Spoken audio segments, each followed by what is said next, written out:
নদী বাঁচানোর ডাক দিল তুলিন মাঠ বাঁচাও কমিটি।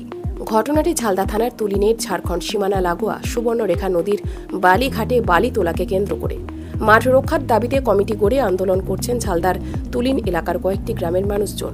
এবার নদী ঘাট থেকে বালি উত্তোলনের ক্ষেত্রে চালানের নামে বেশি টাকা আদায় শুরু করেছে অভিযোগ তুলল ঝালদার তুলিনের মাঠ বাঁচাও কমিটি। বালি তোলার ক্ষেত্রে দালাল রাজ শুরু হয়েছে বলে অভিযোগ তুলে কমিটির সভাপতি যোগেশ্বর মাহাতোর দাবি, দালালদের হাত থেকে নদীকে বাঁচাতে এবার নদী বাঁচাও কমিটি গড়ার ডাক দেওয়া হবে। যোগেশ্বর বাবু আরও জানান, এই নিয়ে গতকাল রাত্রে মহিলারাও পথে নামে। বাংলা টাঁড়ের বাসিন্দা দুর্গাদাস মাহাতো বলেন, আন্দোলনে মহিলারাই নেতৃত্ব দিচ্ছেন, আমরা তাদের পাশে দাঁড়িয়েছি। এতে দলমত ভুলে এলাকার সবাইকে পাশে দাঁড়ানোর আহ্বান জানান প্রবীণ ওই বাসিন্দা। শনিবার সকালে ওই ঘাটে গিয়ে দেখা যায় রাতের ওই ঘটনা নিয়ে কিছু লোকজনের মধ্যে আলোচনা চলছে, চাপা উত্তেজনাও রয়েছে বলে জানাচ্ছেন স্থানীয় বাসিন্দারা। ঘাটটিতে বালির কিছু স্তূপ, একাংশের কথায় এগুলো শুক্রবার রাতে চালকেরা ছেড়ে পালিয়েছেন। লিজ হোল্ডারদের অস্থায়ী তাঁবুরও এবড়ো খেবড়ো অবস্থা।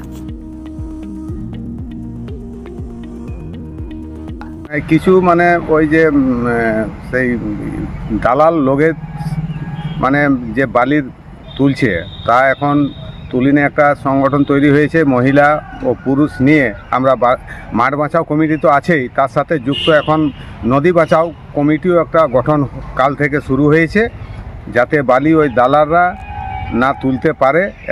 গরিবরা তো এত রেটে বালি কিনতে পারবে না, তার জন্যে আমরা একটা আন্দোলন চালিয়ে যাব যাতে নদীকে রক্ষা করতে পারি। এবং আমাদের যে বালি তোলার জন্য এখানের বহাল ক্ষেতগুলো আমাদের বাঁধে পরিণত হয়েছে এবং টিউবওয়েল কুয়ার জলস্রোত ফাল্গুন মাসেই আমাদের জিরোয় চলে যাচ্ছে এবং জমি নষ্ট হবে, আমাদের জলে ধস নেমে আমাদের জমি সমস্ত চাষি জমি নষ্ট হবে। তার জন্যই আমরা এটা রুখে দাঁড়িয়েছি এবং আমরা এটা সম্পূর্ণ আমরা বন্ধ করবই, যাতে গরিব মানুষ কম রেটে পায় এবং ওই যে এটা ঠিকাদার তার কি রেট আছে, রয়্যালটি আছে, সেটা সত্য জিনিসটা জানাতে হবে আর ওনাকে আসতে হবে। এই দালাল রাজে চলবে না। তারা তো বলছে আমরা সরকারিভাবে লিজ পেয়েছি এবং সরকারিভাবেই চলছে। সরকারিভাবে চলছে, 1500 টাকা সরকারি নয়, সে সাবমিট করুক ওর রয়্যালটি কত। এই এলাকা থেকে খবর আসছে যে গতকাল রাত্রে একটা গন্ডগোলের খবর আসছিল এই বালি নিয়ে, সেই গন্ডগোলটা কি হয়েছিল? ওই গন্ডগোলটা সমস্ত গ্রামবাসীর যত মহিলা ওইখানে গিয়ে দেখছে প্রায় 50টার উপর ওই ট্রাক্টর সমস্ত বালি আনলোড করায় এবং সমস্ত ওদের তাম্বু দিয়ে ওই দালালরা ওইখানে কালেকশন করে 1500 টাকা করে। এখানে গরিব লোক 1500 টাকা থেকে 3500 টাকায় বালি কিনতে পারবে না। এইখানে মোটামুটি আপনাকে এই ঝালদার বাইরে কোনো বালি যাবে না, ঝালদা থানার মধ্যেই বালি বিক্রি হবে, বাইরের কোনো জায়গায় যাবে না বালি।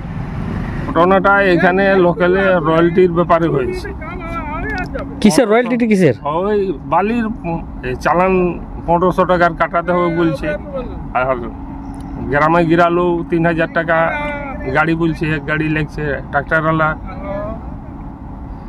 এইটাই দাবি। তো 1500 টাকা কি কারণে কাটছে? কি রেট কি আছে সরকার হয়ে জানে বাবা, আমরা তো কোনো রয়্যালটি সেই ব্যাপারে আমি বলতেও পারবো না, আর যোগাযোগও করি নাই। লোকালের লোক যারা বালি কিনছে ওদেরকে কত টাকা নেওয়া হয়েছে ট্রাক্টর পিছু যারা কিনছে বালিটা? লোকালে এখন কে নিয়েছে, কেউ এখন নিয়েই নেই, এত পয়সা দিতেই পারবে না। তো আপনারা কি চাইছেন এখন?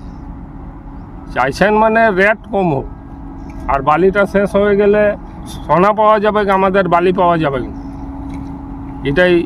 তার জন্যে সবাইকে আমরা করব সংগঠিত, যেন এক হয়ে এই লড়াইটা লড়ে।